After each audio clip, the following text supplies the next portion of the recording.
Good morning, everybody. Welcome to Living Astrology with Janet Hickox.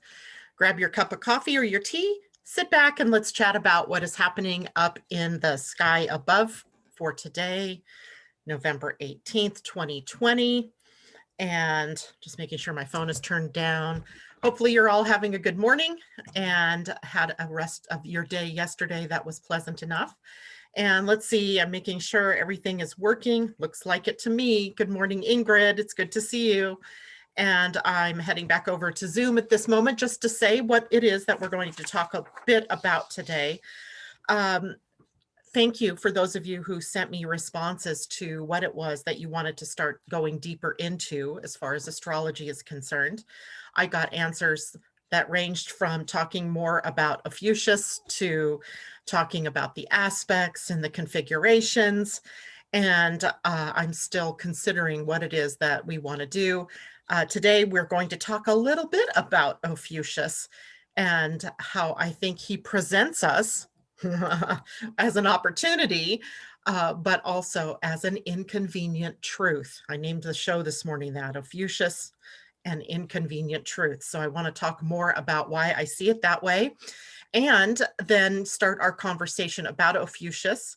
But I don't think he is going to take up the space in our Wednesdays. I really want to go back to, I think, talking about planets and what they mean and how to utilize your knowledge that you have already about the houses in applying your knowledge to the planets themselves. And that's because the houses show us the where that action is going to take place. The planets tell us the what is going to take place in that house. And the signs give us an idea of how the what is going to take place in the where, right? So we sort of have to build up before we get to the relationships between all of the different pieces on the chessboard, if you will. And it is the aspects that show us the relationships. So if you don't know what each planet means, you couldn't possibly understand what the relationships are going to be, correct?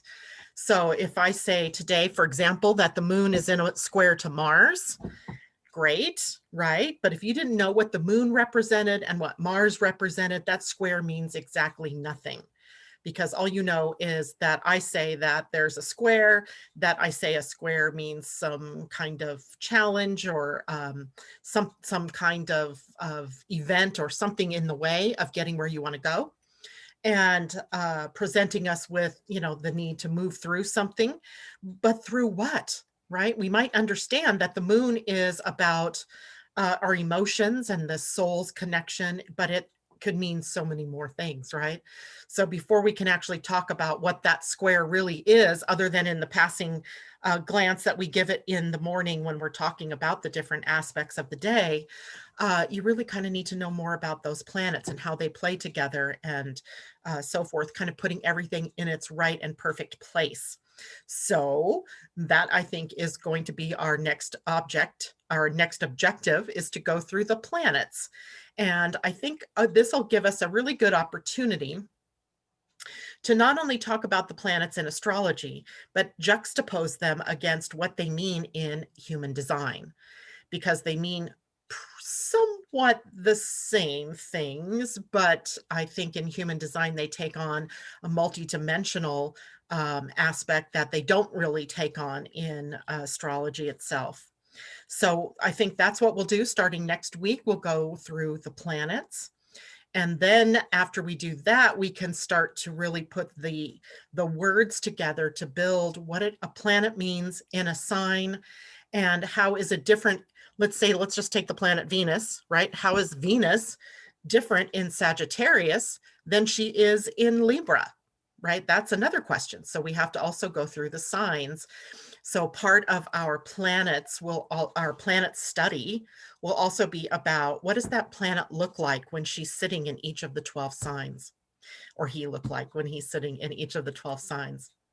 So we're building up, right, to the things like aspects and configurations, which also are important. Configurations are where all the different aspects come together to form shapes, like triangles or rectangles or boats. We have one that's called a boat, and we have, you know, grand squares. We have pyramids that, sorry, that was weird. Power off my Kindle.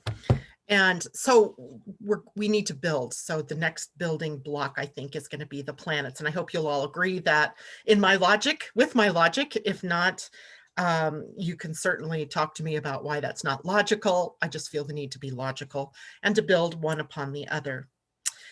So let's talk today then about, first, an inconvenient truth. Because as I sit here thinking about all of the things that we're learning right now, right? How life is showing up and how we're showing up in life, we're in trouble, right? We're in trouble. We can see very easily from the way the outer world looks that something big has got to shift within us in order for us to move forward. Now, we work on that every day. Every day, you show up here with me, I show up here with you to help us move forward toward that shifted paradigm, toward a shifted world. That shift, right, that paradigm isn't happening without our co-creation in it. I mean, certainly we're being set up, you can tell, right? There's certain things that are happening in the world in predictable sort of ways, like, haven't we been here before? And I mean, something similar, right? Where you hear similar things historically that had happened and they get applied to what's going on now in our world, i.e., for example, the pandemic, right? This takes us back to 1918 when we had the Spanish flu, and some of the same things that are happening now to the media trying to get involved here, with the government trying to squelch the media back in 1918 because they didn't want the flu to be associated with the United States, where it was actually born, right? It wasn't really born in Spain. We see the reaction to people from fear, right? Buying out the stores, or, you know, pulling inward and doing. So we see these things that are repeats, right? It doesn't always repeat exactly the same, obviously, because technology's moved ahead. So it feels more intense at this point in time, because last time there was only newspapers, right? There wasn't really, there was print media, but there wasn't the ability like there is now to have news at the tip of your finger by going to a device such as your laptop or your phone to get information in the now, right this moment. But it also means that the media doesn't always have the time to vet the stories like they used to, right? It used to be an investigative reporter would go out and would investigate, would get the truth and start to put together a story. Now the story is just vomited out at us just the way it is given to them, right? There's not a whole, I mean, there are stories, don't mistake. There are people who are doing that same level of investigative reporting, but often they might feel scooped by other people who are just out there spreading the news, right? It's sort of like, let's just say what we think and let's just do it. And then what happens is then we begin to have all of these different ideas of what truth is, right? It causes people out there to say, oh, false news or fake media, or to go ahead and spout lies, absolute lies, and people take it for truth, which is so unbelievable to me, right? Unbelievable to me. But it's happening. So I started, and you're probably wondering, like, why in the heck is she bringing all that up? Well, let me bring this around to my point here, is that we as people tend to like things to stay sort of the way they are, right? That we're comfortable in our rut, we're comfortable in the way things have become, and it takes a lot of energy and a lot of choice on our parts to make a change, right? To do something different. So I was sitting here thinking about this very subject when in relationship to Ophiuchus and astrologers, synastrology, and our hesitancy, indeed our ignorance of changing the system. Because it isn't only about the 13th sign, Ophiuchus, It's about how all of astrology loses credibility because it doesn't keep up with the times. It doesn't keep up with the movement of the stars against the backdrop of the ecliptic plane. So for example, when we're saying that Saturn, Pluto, and Jupiter are all sitting in Capricorn, when you look up at the sky, at least in the beginning, they weren't in Capricorn. They were in Sagittarius as the constellation, but we haven't precessed the chart to reflect that. Now, Eastern astrology does that, Vedic astrology, right? They keep up with where things are. So if Jupiter is in the constellation of Sagittarius, then we're talking about Sagittarian energy as it relates to Jupiter in that particular system. But in astrology, we're not talking about that. We're talking about where it is in a zodiac and not in a constellation. That's the reasoning that they use to not include a sign like Ophiuchus, because it isn't one of the 12 zodiac signs. And we're not talking about constellations, we're talking about signs. So there's their reasoning, right? There's a reasoning there. And I'm not saying that the reasoning is a bad reasoning. I'm not saying that at all. I'm just saying, okay, why aren't you taking a look at your reasoning? Is it valid anymore? Is it fake news, right? Is it fake that we have Saturn and Jupiter and Pluto in Capricorn in a zodiac sign, when in fact it may even be still in Sagittarius for all I know? I have no idea where it is on a constellation basis. So in other words, astrology didn't move forward with the movement of the planets against the backdrop of the sky, which is how we've come to this problem now with Ophiuchus, is that now between the signs of Scorpio and Sagittarius, the sun is moving through a constellation called Ophiuchus and isn't being included in that as a sign in the zodiac. So we have an interesting dilemma here, right? Because to me, you're not speaking truth anymore, right? Because it's not in Scorpio. The sun isn't in Scorpio that first few weeks, last week of November, first few weeks of December. It's actually in Ophiuchus. I want to say it's from like November 28th until December 17th, 16th. That it's in this other sign. It is moving through the constellation of Ophiuchus. I saw today that there's an alternate pronunciation, and now I'm going to blow it. Ophiuchus,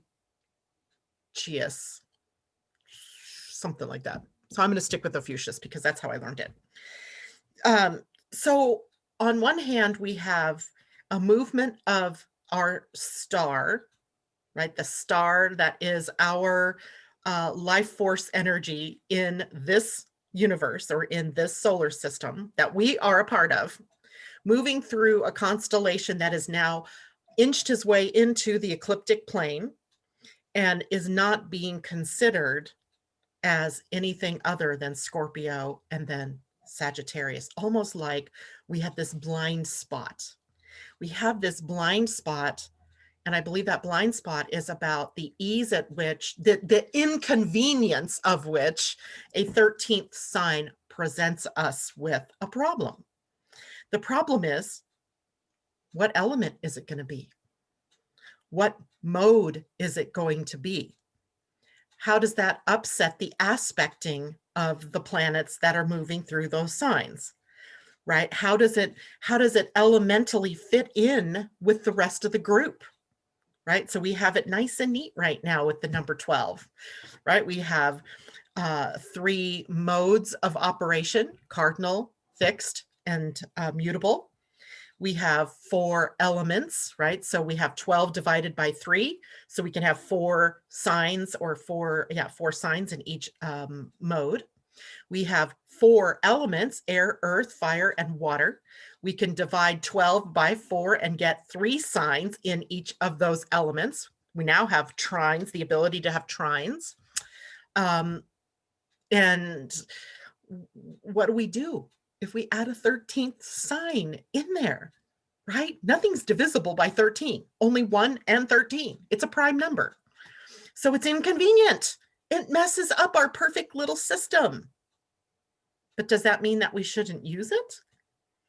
Does that mean that we shouldn't update the whole system and make it more credible to those people like scientists who look at it and go, dude, Jupiter is not in Sagittarius or Capricorn? So there's this difference between what's the truth and what is happening now. Now, astrology still works. It works for Eastern astrology and it works for Western astrology. How can that be? Well, because we've turned them into archetypes, right? The archetypal energy doesn't change. It doesn't change that we've added a 13th sign or that the sun is now moving through a 13th sign. It just adds an archetype. And it's that adding of the archetype, I think, that upsets people the most. For one thing, if you add a 13th sign in there, that changes what everybody seems to know about themselves, right? I'm no longer a Gemini in that one. I'm a Taurus. Who was I talking to yesterday? Was it Asa? No. Who was it that said, I'm not what I was? I'm a different sign. Maybe it was you, Asa. I'm not sure. So there's a whole lot there that we have to think about. How do we fit in a 13th house, right? How do you fit in a 13th house? How do you fit in a third, what's the symbol for that sign? How's it going to relate to all of the other signs? Questions, right? The questions. So the mythology of Ophiuchus then comes into play a bit here. And I'm still confused about it. I did not have as much time this morning to look into this because I decided at the last minute, I'm going to start diving us into this subject. So I started to look at the mythology because that's always the basis of everything. Every planet has a mythology or an archetype that it is associated with. It didn't just like get out of thin air. It had something, some story associated with it that we've passed down through human time that holds meaning for us even today, right? There's something in the mythology, the fables, the stories of our existence. So Ophiuchus is a constellation.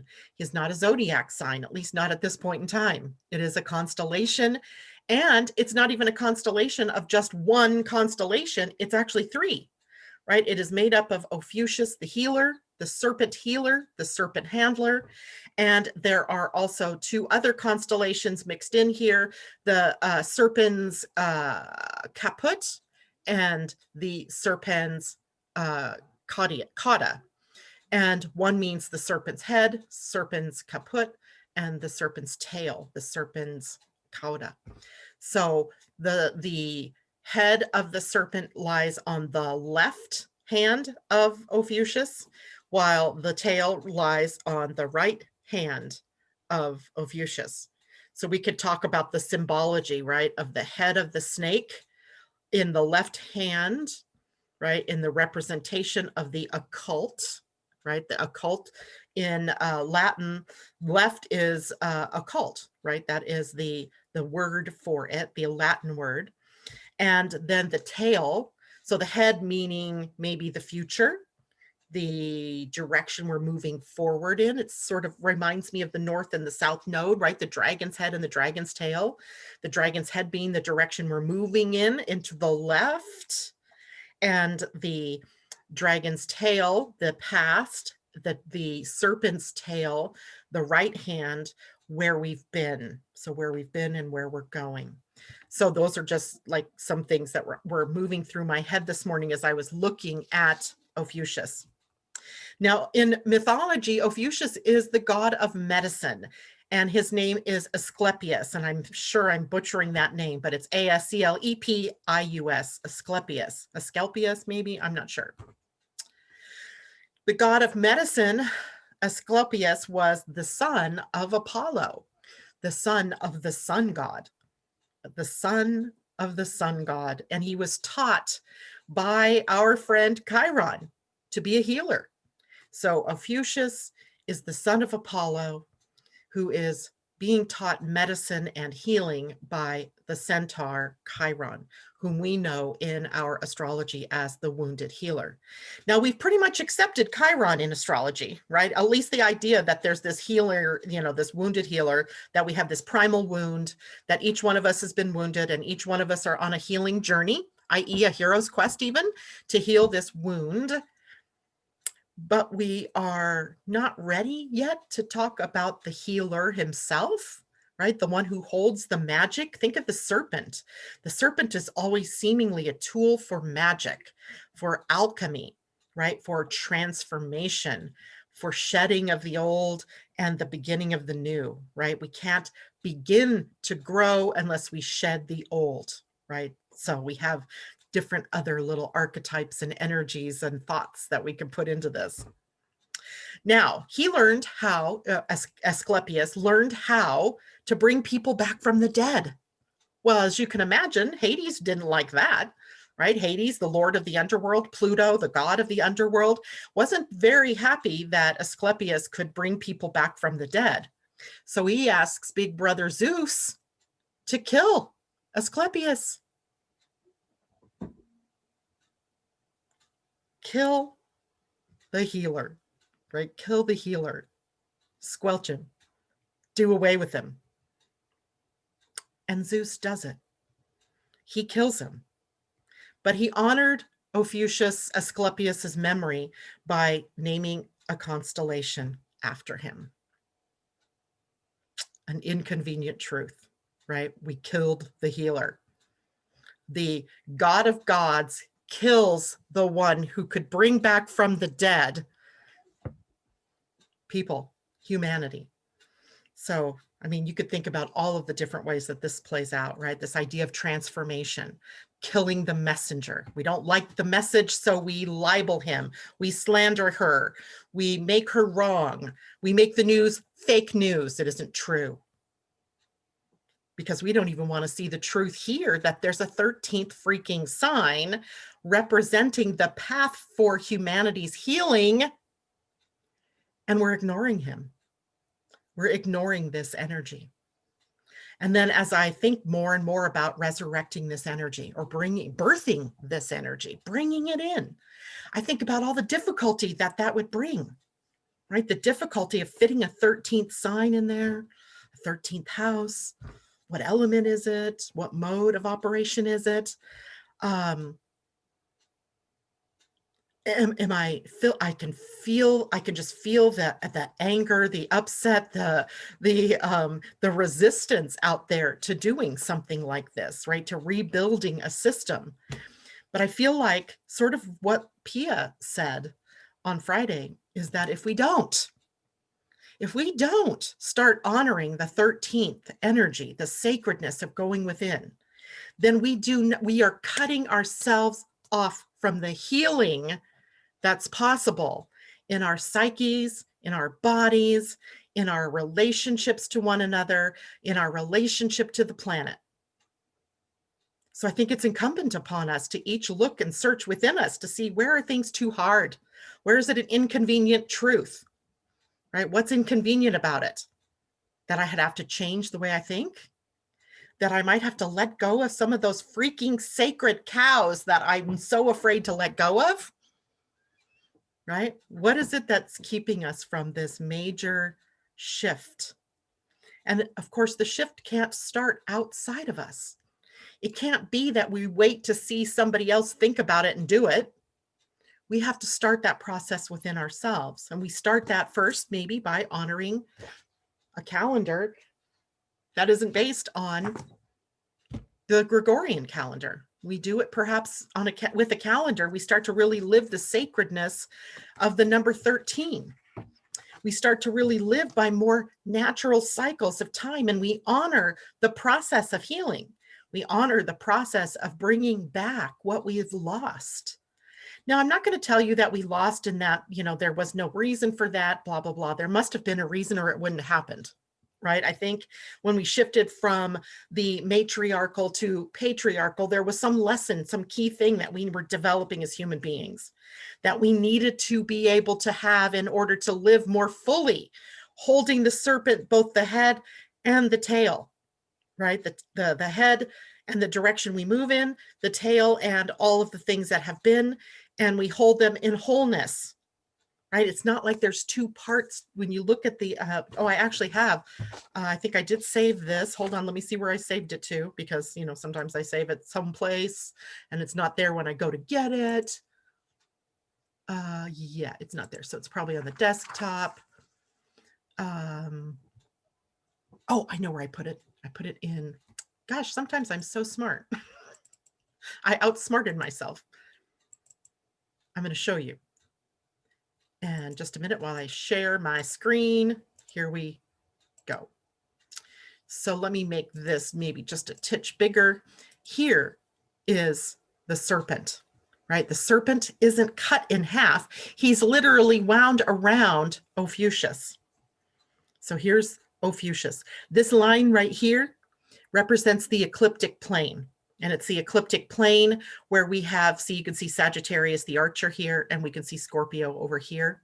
And here's Ophiuchus. Whoops, let me get out of there. Can I move you?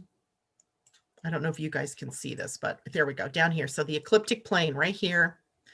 And what we have is the sun, our sun, moving across through the foot of Ophiuchus, and then through the foot over here as well.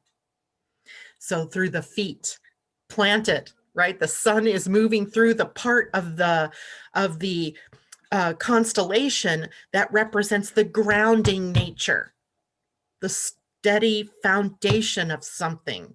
We even have we have sayings about this, getting your feet under you. What does that connote? Stability, right? Form, structure, like the feet ground us.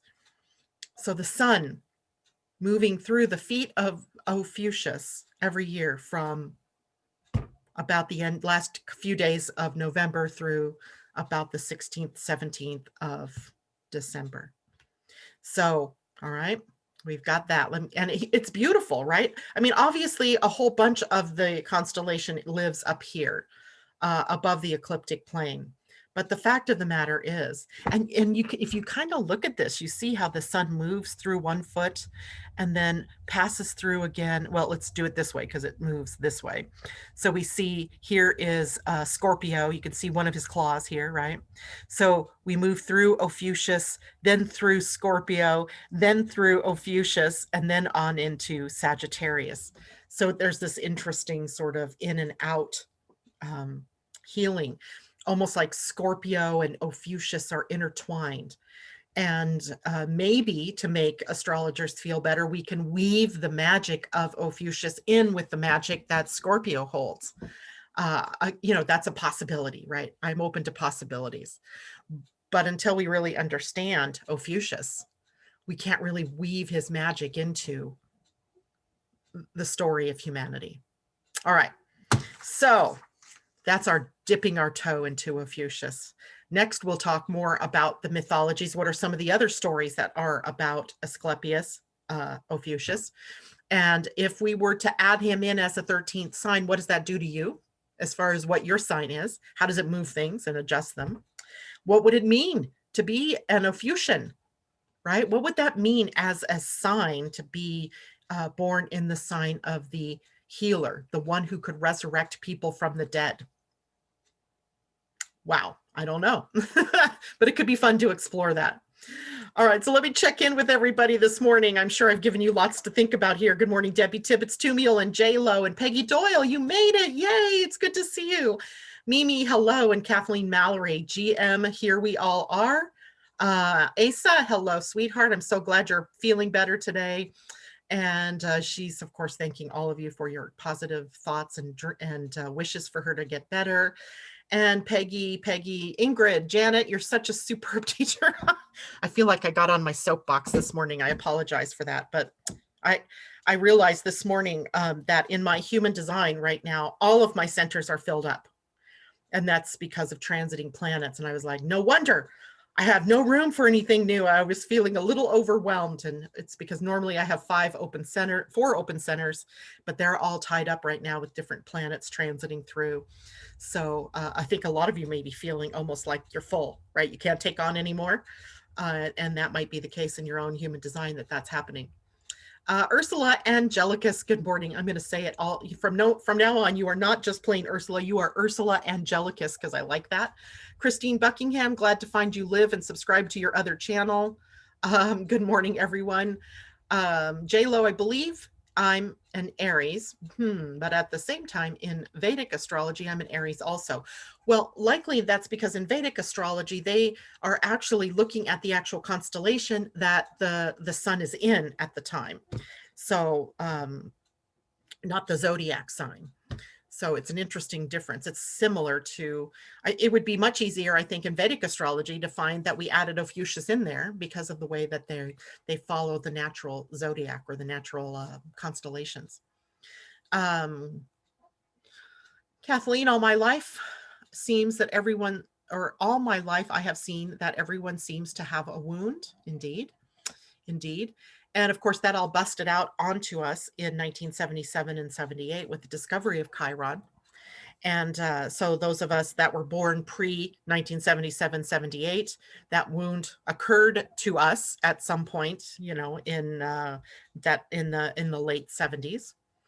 For those of you who were born after that point in time, you were born into the sacred wound or the wound, and kind of have a jump on those of us, right? Like you come already prepared with that archetype, you know, fully ready to go. So your healing is assured, where we that were a little bit older had to really dig deep and to see where that wound came from and to work with that. Hence, okay, so Kathleen Mallory, okay, J-Lo, hence the 13th sign with fake, it's evil or bad number 13. Exactly. Right. I think that was where I was going with that too. What is our hesitance to bring in the number 13? What would happen? What would happen if think about the things that would have to change, right? Even in the sacred texts, such as the Bible, where it's very clearly the 12 disciples, we would actually have to look at the Christ figure, Jesus, as an actual human being that was actually a 13th being that taught us what it is that we have, the abilities we have, the strengths we have, the right that we have, the divineness that we have. It would rewrite religion. So just adding, you know, a 13th sign in has repercussions through many of the traditions that we experience. And think about like our song, the 12 Days of Christmas. Isn't there a 13th day? There's got to be a 13th day. I don't know why it's only 12, right? Is it 12 because we're singing about each of the months of the year? Is there a 13th month in the year? If we use the moon, we certainly have 13 lunar months, but we count them as solar months instead. So just a bunch of fun stuff that we could think about. where we would have to change our thinking, our paradigm would really be turned upside down. And doing it one step at a time perhaps is the best way for people to try it on for size. And, you know, every year about this time, articles come back, you know, that talk about Ophiuchus, the 13th sign. And, or is it, you know, there's always that, or is it? I think of it as an inconvenient truth that every year astrologers get this rubbed in their face. What about Ophiuchus? Why are you ignoring Ophiuchus? Why isn't there a 13th sign? So it would take a lot of rewriting, but I think we could start living it, right? We can start living through the number 13, using the calendar, maybe looking at where do we resonate with the model or motif of that healer, and where would that be in our charts, right? It's going to squeeze itself right between Scorpio and Sagittarius in your chart.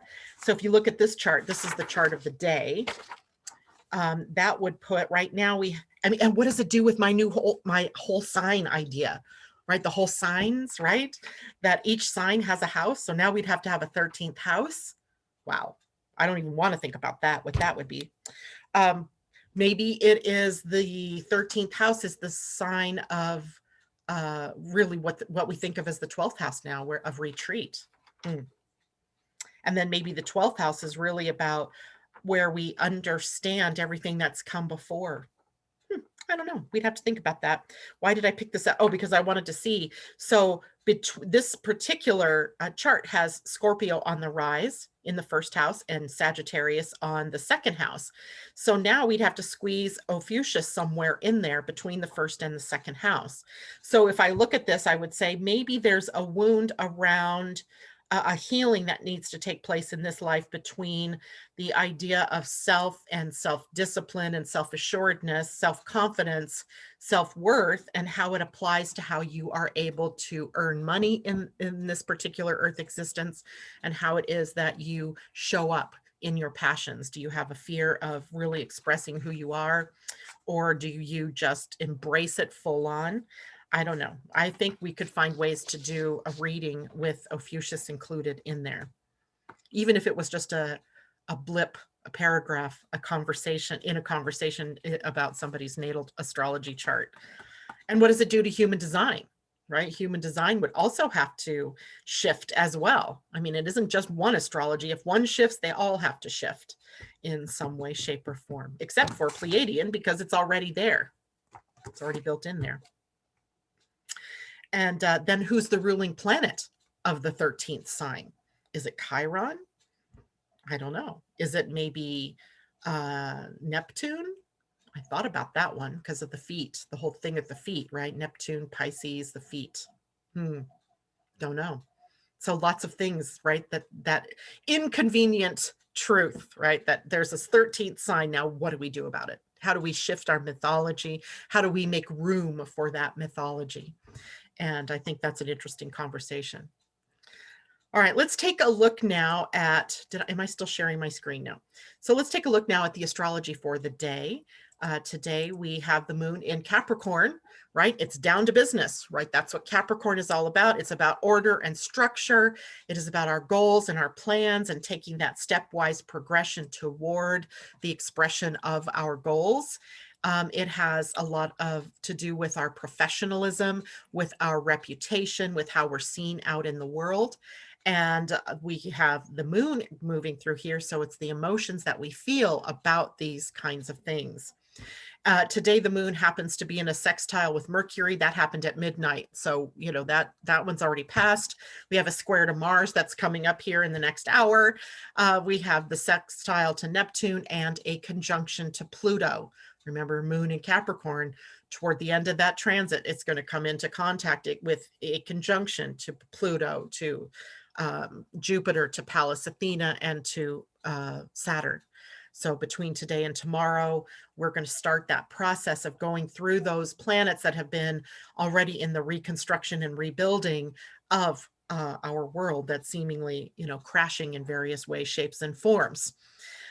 Today, with a sextile to Mercury, this is about being conservative in your use of words, so that you aren't adding a bunch of floweriness to what you're trying to say and then risking that people don't understand what you're trying to say, right? That the message gets lost in the words. So we want to make sure we're using the correct words as concisely as possible to help people understand us. Otherwise, the sextile makes it easy for the emotional energy to come together with the right words to express the right feeling or the right thought that you're trying to get to. So that one's a positive, right? The sextile is a 60-degree relationship between the moon and Mercury. So it sets them up to be able to understand one another, to be able to take the moon's expression of emotion and Mercury's understanding and expression of words, bring them together, and to be able to have the right amount of emotion behind the words that you're saying so that people can understand your message. I hope that happened this morning when I was talking about Ophiuchus. Later this morning, we'll have a square to Mars. Now that one becomes a little more difficult. A square represents a challenge. So the moon's emotions and Mars and the action he wants to take become an emotion. They collide sort of in what it is that it may be frustration or anger, and it can erupt easily out of us or out of other people toward us. And it might start the ball rolling in an impulsive way, or being hasty and making decisions just to relieve the stress or the tension. So we want to be careful that we don't erupt at one another with words, or that we don't turn it in on ourselves and sabotage our forward progress by just doing something to relieve the pressure. And so it causes maybe us to be a little more slow, perhaps. Maybe we should slow things down and wait before we take any big actions with that kind of transit today. The moon, a little after that, will come into a sextile with Neptune. Again, we have this idea of words, thoughts, and deeds being elevated by emotion to the spiritual realm, right? So the moon representing our emotions, Neptune representing spirit, the etheric world, where what resides there is unconditional love. So being asked to elevate ourselves in toward unconditional love. How would love be applied to this situation? And if we applied love to this situation, how could it be different? So we're asked to elevate ourselves, our thinking, our interactions with one another, but it also makes things a little muddied, right? There's always, when Neptune comes in, it's harder to pin down what you want to say, how you want to say it, or hard to read maybe what's going on.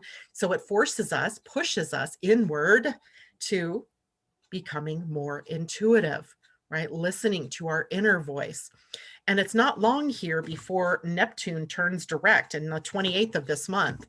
So we're, nearing the end of Neptune's retrograde cycle, where we have been very in tune. We have been very aware and intuitive about what's happening, almost like we can read what's happening before it happens. But also in your own life, your intuition has probably been fairly spot on. If you're tapping in, you're tuning into what is true for you.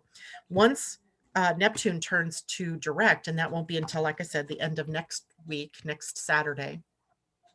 Yeah, next Saturday. Then the places where you should have listened to your intuition but didn't will be exposed, and you'll be like, I should have listened, right? I should have gone that direction, but I didn't. And now I feel like I'm having to come from behind to catch up to what I should have done because I didn't listen to my inner voice. So listen to your inner voice. It doesn't fail you. And applying unconditional love to everything, including every person out there that deserves love. Everyone, even those people we don't like, deserve love, right? They deserve love, unconditional love. Now, their last transit of the day is a conjunction to Pluto. Now, here's where suppressed or repressed emotions kind of bubble up to the surface and spill out of us to cause trouble, right? That causes us trouble. Any place that we've been squelching our feelings, our thoughts, it comes up, right? It can't stay in the underworld for long. It has to come up. We may be questioning our motives, what it is. Actually, that's a good use of the energy of the moon conjunct Pluto, is to look at your motives. What is motivating you to do something or to say something before you say or you do it? Question your motives. Am I doing this because it makes me feel better? Am I going to tell you how wrong you are because it makes me right? What's the motivation before I do or say anything that I might regret later? What is the motivation for doing that? Questioning yourself. No one else is going to question you, maybe. So question yourself. Why am I doing that? How does this serve me? How does this serve my family or my community? How does this serve the world? And if it doesn't serve in any capacity, then let it go. Don't say it. Don't do it, right? Don't express it. Just let it go, right? Let it come up. Evaluate it, let it go, or take action based on what is true for you. But regrets are what we want to avoid in a situation like this one. The major transit of the day is the sun in a sextile to Saturn. This is a very helpful configuration, by the way, with the moon in Capricorn. So we have both the lights, the sun and the moon, in conditions that are supportive of our following our purpose and our passion and being disciplined enough to do the work that's necessary to get where we need to go. The sun in a sextile, 60-degree relationship to Saturn. Sun, the light of our ego, our personality. Saturn, the director of form and structure and karma and doing our due diligence and taking the stepwise progression. supported by the moon in Capricorn, ruling, or Saturn being the ruling planet of Capricorn. So we have the energy to move forward with purpose, with a plan, and with discipline in place, right? Self-discipline. No one else is going to give you discipline. You have to find it for yourself. We are going from stability and good stewardship and resourcefulness toward our next steps. So we're using those as our gifts, as our talismans to take us forward, for us to gain perspective, even if that's what's possible today, in order to go where we want to go. Watch for limitations and blocks in your time, in your energy, because it can also show you where that problem is existing. And I had that square in my face this morning. Slow and steady wins the race, right? One step at a time, having a plan. For those of you who are manifesting generators, this can be a very difficult transit because you want to do it all at once. You want to hop, skip, and jump and move, move, move. And then later you go, oh, damn, I should have waited. I need to go back. Now that's appropriate for you as a manifesting generator. But in this particular instance, what you'll find is the slow and steady wins the race, not the hare in the story that jumps out, then takes a rest, then gets up and runs more. And this is a call for us to have more self-awareness, right? Self-awareness. What am I doing? Why am I doing it? What's my motivation? Is this right for me? Is this correct for me? What more is possible, right? We get back to possibilities here. So the sun in a sextile to Saturn will last probably through the rest of the week. That energy being exact today will take some time to wane, and probably by Thursday, tomorrow's Thursday, Friday, Saturday even, we may be starting to lose that connection, and possibly then you have better idea of your direction of what needs to happen next. All right, Asa, I haven't looked over here. Do you have questions? Nope, I don't see any questions. Okay, so nobody has questions about anything that we've talked about this morning so far. I think that's a good thing. But if you have questions, certainly relay them to Asa and she will get them to me. Let's talk about the Pleiadian-Earth energy of the day, because we are now at the halfway point in our cycle of consciousness, of evolution. We've come to the day 7. The 7 is called the energy of merging. And it is where we take the things that we're learning and we merge them with the things we know, and we prepare then to go into the last half of this week in our evolution of consciousness. So the number 7 is about merging. It's like standing in the doorway right at the halfway point where we entered in at 1 listening. How well have we been listening? How well have you been tapped into that inner space, that quiet space? How well have you been listening versus yapping, cutting people off when they try to talk, or cutting yourself off from being able to spend some time in that deep listening? Because now you're at that halfway point, right? And that halfway point pushes us into the accelerated growth or the accelerated evolution.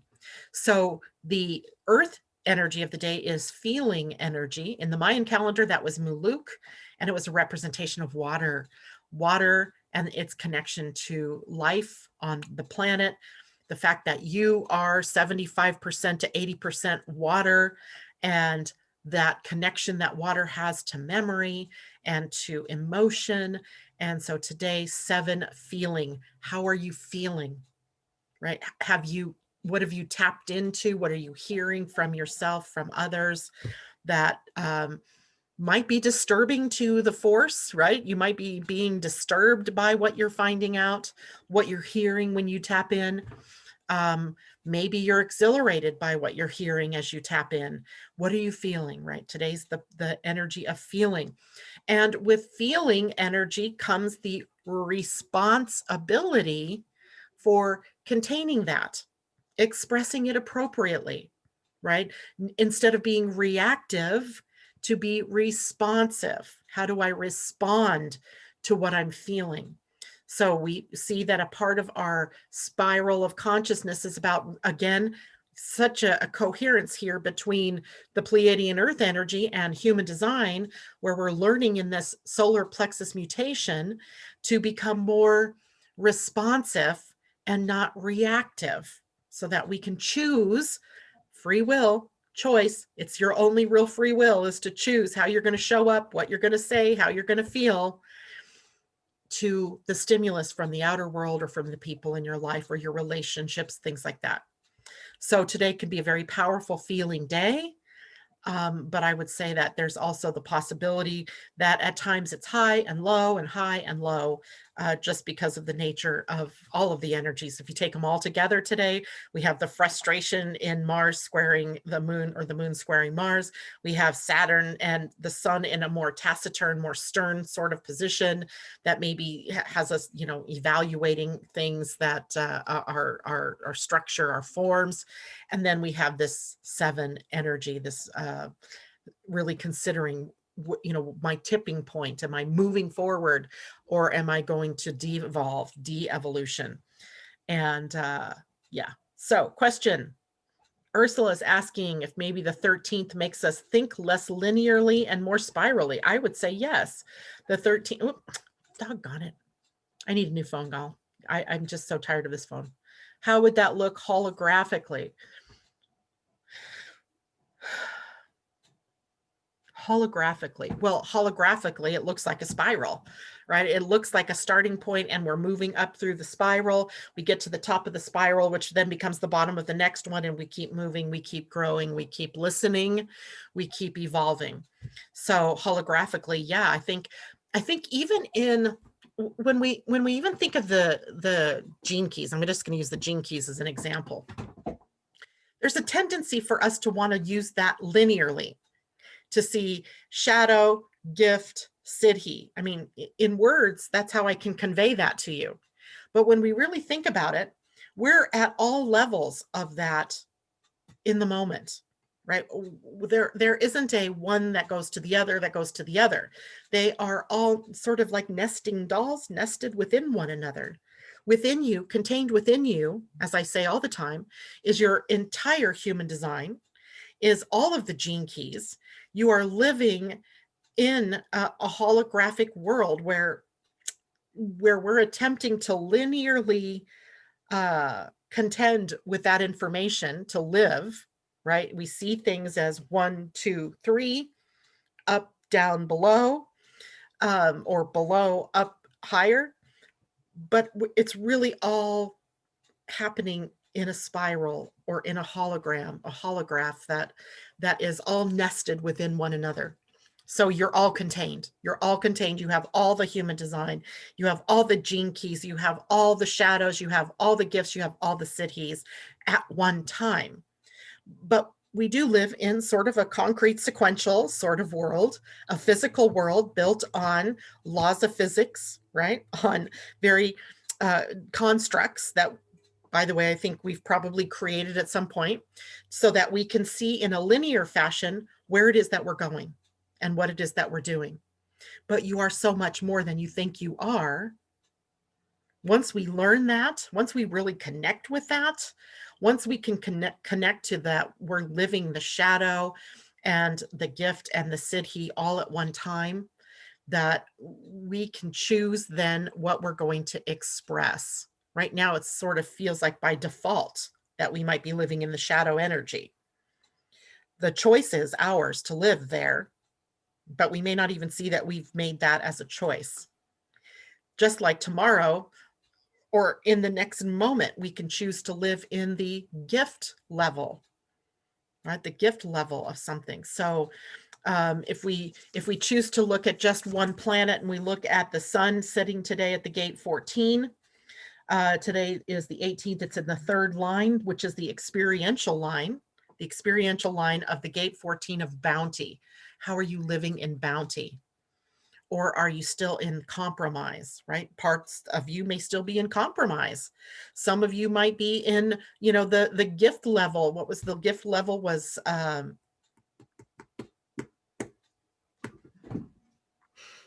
the word escaped my mind. The gift level was in the gate 14, competence. Some of us are living in competence. And in some parts of your life, you're competent. Some parts of your life, you're compromising. And in other parts of your life, you are in bounty. So it's hard to see it linearly.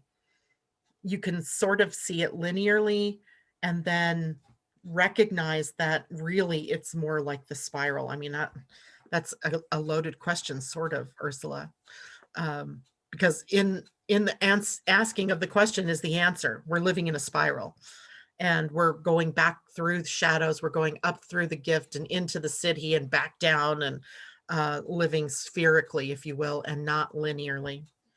Asa, Christine Buckingham, would her Mayan day sign of water and tone 13 mean anything that she needs to pay attention to today? So are you saying that your Mayan sign is Muluk and that it's related to the feeling energy of the day today? Well, if you are in an energy of 13, you're on the path of ascension. So for you, it's always an introversion. It's always an introspection and taking what you're learning and moving it inward, using your emotion, your water energy as a guide to tell you whether you're aimed in the right direction or the wrong direction. And your emotions really do show you that. It's like a compass, right? It's reading the emotional energy. And if the emotional energy is running hot, then you're likely going in the wrong direction. Hot as in angry or upset, not hot as in, yeah, I'm passionate, but hot as in upset. Then likely your thoughts are on the wrong things. You're moving in the wrong direction. You're focused incorrectly. And it's telling you then to move the barometer over to the more hot, passionate side. You have to get your thoughts in alignment. So yes, on a day like today, when feeling energy is up for all of us, for you, it's already a part of your natural life cycle. So looking more closely at your barometer of your emotions, what is it telling you? Are you in the right place with the right people, doing the right things? Or are you compromising and living in the lower end of those energies? So self-evaluation. It's a good day for self-evaluation. And even though the earth energy of 7 doesn't quite match the 13, the fact is naturally you're going to take it into the 13 level, which is that womb, right? It is that quiet place. It is that consideration of where am I in preparation for ascension, moving on up to the next level. So you're always in that process in this lifetime. So yeah, there is a matching picture, but it's not exact. If it was 13 Muluk or 13 feeling, today would be your spiritual birthday, right? And you would be starting out on a new 260-day level in the spiral of consciousness, right? We all have a spiritual birthday. And that is when, and you have more birthdays, they come more frequently because we're working on a 260-day calendar as opposed to a 365-day calendar. I hope that makes sense to everybody. You take 13 symbols, right, or 13 numbers, and you multiply it by 20 signs, day signs or earth signs, and you get 260 days. And through 260 permutations of personality and of universal energies put together, universal and earth energies put together. So that is it for me today. I hope I answered everybody's questions. I feel a little wrung out myself at the moment. You guys are all welcome. And we'll go into some more about Ophiuchus. I don't know if we'll do that tomorrow. What is tomorrow? Thursday. I think it was the easy day of the week, wasn't it? Oh, no, tomorrow we have Venus squaring Saturn. Woo! Woo! It's a red letter day, at least on my calendar. It's in red. So we'll also be contending with a void of course moon at some point. Let's see here. Today is the 18th.